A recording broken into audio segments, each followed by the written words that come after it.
Las 3 personas de la Biblia que nunca murieron. Número 1. Enoc.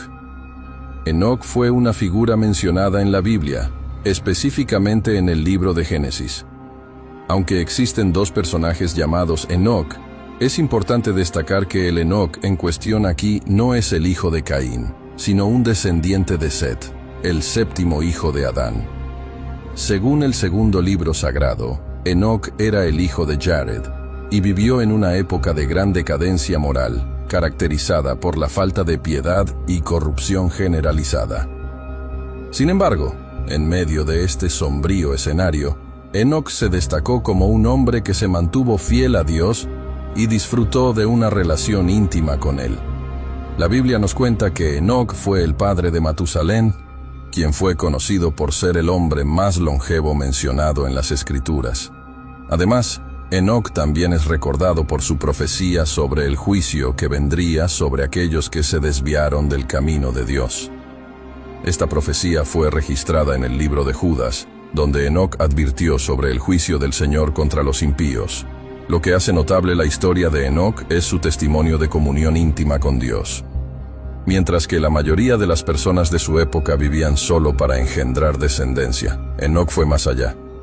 Buscó la presencia de Dios con pasión y fervor, demostrando así su devoción sincera y su anhelo por una comunión profunda con el Creador. Durante 300 años, Enoc caminó en comunión habitual con Dios, incluso después del nacimiento de Matusalén, y teniendo otros hijos e hijas. Esta larga caminata de fe y obediencia culminó en un evento asombroso en la historia bíblica, el arrebatamiento de Enoc. El libro de Génesis nos cuenta que, en reverente temor y obediencia, Enoc caminó con Dios y un día simplemente no fue encontrado entre los hombres, ya que Dios lo llevó a estar en su presencia. Este fue el primer caso documentado de arrebatamiento en la Biblia. Más tarde, en el libro de Hebreos, Enoc es mencionado como alguien de quien el mundo no era digno. Su fe agradó a Dios y fue arrebatado para que no experimentara la muerte. Esto se refuerza por el testimonio registrado sobre Enoc. Él caminó con Dios. Esta afirmación nos invita a reflexionar sobre la importancia de buscar una comunión genuina con el Señor y agradarlo a través de la fe. Enoc no solo nos presenta un ejemplo inspirador de vida espiritual, sino que también nos enseña valiosas lecciones. Él demuestra la importancia de vivir para la audiencia divina, buscando apasionadamente la presencia de Dios. Al hacerlo, también podemos experimentar a Dios de una manera completamente nueva y profundamente trascendente.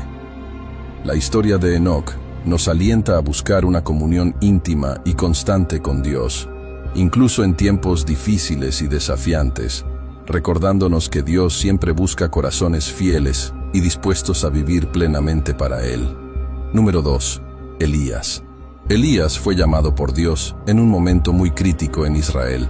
El país estaba bajo el gobierno del rey Acab, uno de los peores reyes de Israel, conocido por su idolatría y liderazgo corrupto. Elías era un hombre temeroso de Dios y uno de los más grandes profetas de Israel. Elías comenzó su ministerio con un mensaje importante para el rey Acab, declarando que no habría lluvia en los próximos años debido a la injusticia en el reino de Acab. Luego, Dios instruyó a Elías a esconderse junto a un arroyo donde había agua y era alimentado por cuervos. Después de un período de sequía, Dios instruyó a Elías a ir a una ciudad llamada Sarepta. Allí, encontró a una viuda que estaba a punto de hacer su última comida con harina y aceite antes de enfrentar la hambruna. Elías le pidió que hiciera un pan para él primero, prometiendo que la harina y el aceite nunca se agotarían. La mujer obedeció y presenció el milagro de Dios, ya que su harina y aceite nunca se agotaron mientras la sequía continuaba. Luego Elías desafió a los profetas de Baal en el monte Carmelo. Convocó a una asamblea y propuso una prueba. Los profetas de Baal y él mismo sacrificarían un toro, y el Dios que respondiera con fuego demostraría ser el verdadero Dios. Los profetas de Baal montaron su altar y clamaron por el fuego durante horas, pero sin éxito. Luego, Elías construyó un altar al Señor, hizo un sacrificio y pidió que Dios enviara fuego. Dios respondió al llamado de Elías enviando fuego desde el cielo. que quemó el sacrificio, el altar y hasta la miu, el agua derramada, mostrando que el Señor es el único Dios verdadero. Después de este gran triunfo sobre los profetas de Baal, Dios instruyó a Elías a anunciar el fin de la sequía y la llegada de la lluvia. Elías subió a la cima del monte Carmelo, se arrodilló ante Dios y envió a su siervo a revisar el horizonte en busca de señales de lluvia. Después de muchos intentos, su persistencia fue recompensada con la visión de una pequeña nube formándose en el cielo. Esto fue una señal para Elías de anunciar a Acab que una fuerte lluvia se acercaba.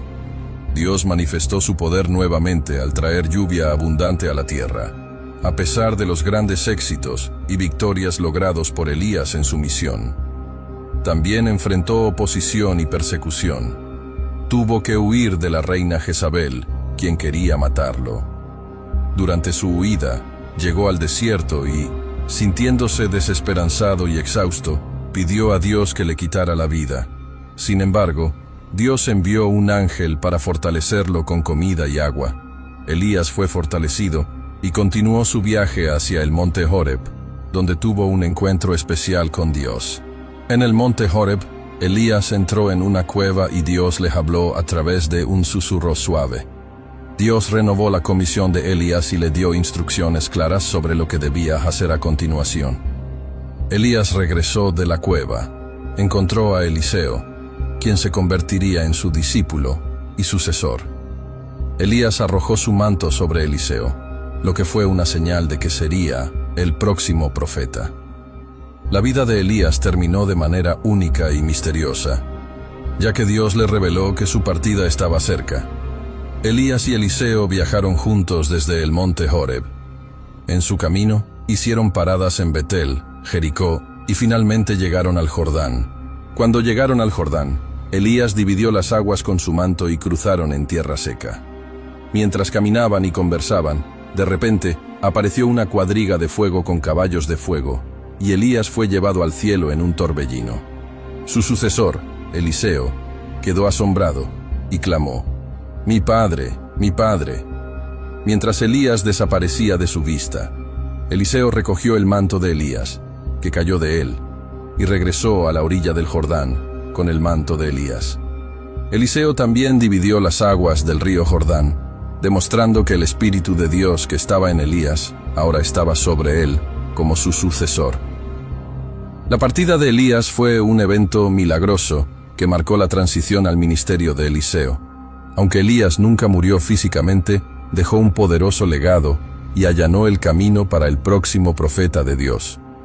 En cuanto a la profecía del arrebatamiento de los cristianos en el fin de los tiempos, es un tema fundamental en las Escrituras. Aunque no sabemos la hora exacta en que Jesús regresará, podemos estar seguros de que habrá un evento extraordinario reservado para los seguidores de Cristo. La pasaje de 1 Tesalonicenses 4, 13 a 18, nos ofrece una visión más detallada de este arrebatamiento. El apóstol Pablo escribe a la iglesia de Tesalónica para explicar los eventos relacionados con aquellos que murieron en la fe y aquellos que aún están vivos cuando Jesús regrese. En primer lugar, Pablo desea que los creyentes no estén ignorantes acerca de aquellos que duermen en Cristo, es decir, aquellos que ya han muerto en la fe, para que no se entristezcan como los que no tienen esperanza. Él enfatiza que, si creemos en la muerte y resurrección de Jesús, también debemos creer que Dios traerá consigo a los que han dormido en Jesús. Pablo revela que cuando el Señor regrese, habrá un orden específico de eventos. Jesús descenderá del cielo con un grito de mando, con la voz del arcángel y con el sonido de la trompeta de Dios. En ese momento, los muertos en Cristo resucitarán primero. Esta resurrección física y gloriosa ocurrirá en un instante. Luego, algo aún más sorprendente sucederá. Aquellos que están vivos serán arrebatados juntamente con los resucitados en las nubes para encontrarse con el Señor en el aire. Este arrebatamiento será un evento sobrenatural y repentino en el que los creyentes serán llevados instantáneamente a la presencia de Jesús. Pablo enfatiza que, a partir de ese momento, estaremos con el Señor para siempre. Esta es una maravillosa y significativa promesa para los creyentes, ya que implica una unión eterna con nuestro amado Salvador. Pablo anima a los cristianos a consolarse mutuamente con estas palabras sobre el reencuentro con los creyentes que han partido y la expectativa de estar en comunión con el Señor para siempre.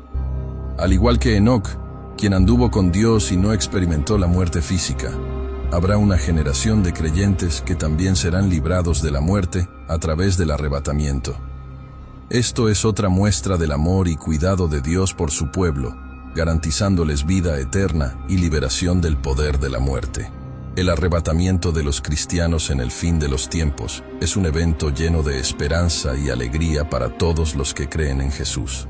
Es un evento que nos hace anhelar un encuentro celestial donde estaremos para siempre en la presencia de nuestro Señor y disfrutaremos de la plenitud de su gloria y amor.